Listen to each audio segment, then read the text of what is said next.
We are living in unprecedented times. Staff retention and engagement is at an all-time low. With our virtual and hybrid ways of working, we're becoming more isolated and more disengaged. In addition to this, AI is putting the future of our work in peril. We all know what the problems are, but are we actually doing anything any differently to remedy what's going on today?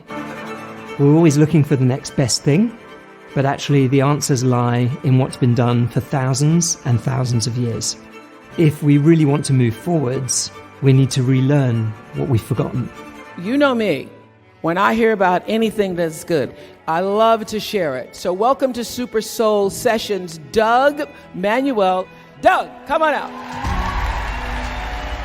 More than 25 years ago, I fell in love.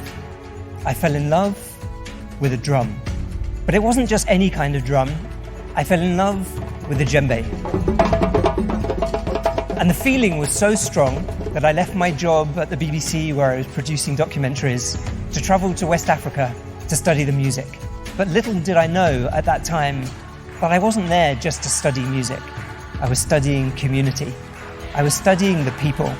And it became so very obvious that in rural Africa, people just knew how to belong and they knew how to collaborate.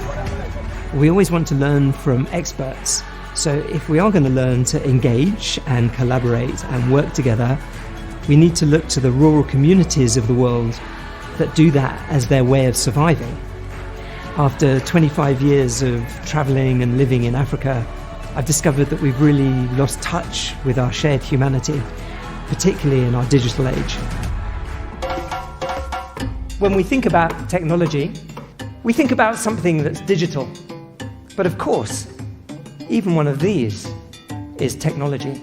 It's just a different form and a much older and ancient technology than one of these. And yet, it was used for exactly the same thing. It was used to communicate. It was used to gather people together. And it was used to accompany and to enhance so many aspects of daily life. During my time in Africa, I realized that collaboration is a three-step process. The first step is awareness of self. We need to learn how to listen. We need to understand our purpose. It's only when we find our purpose that we can engage. Once we've developed that awareness of self, then we can become more aware of the people around us. That's about empathy. It's about authenticity. It's about vulnerability. And it's about courage. Once we've cultivated the awareness of self and the awareness of others, we can go to the third step, which is collective synergy. And this is when everything becomes possible. It's when 1 and 1 equals 3. This is when we can actually link purpose to performance.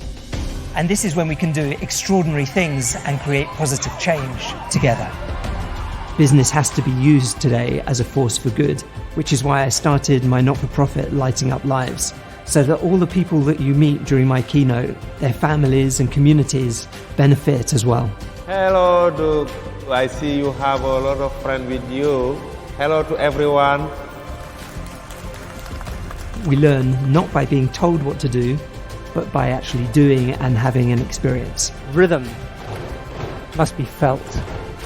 Rather than thinking about what you want from life, think about what life wants from you.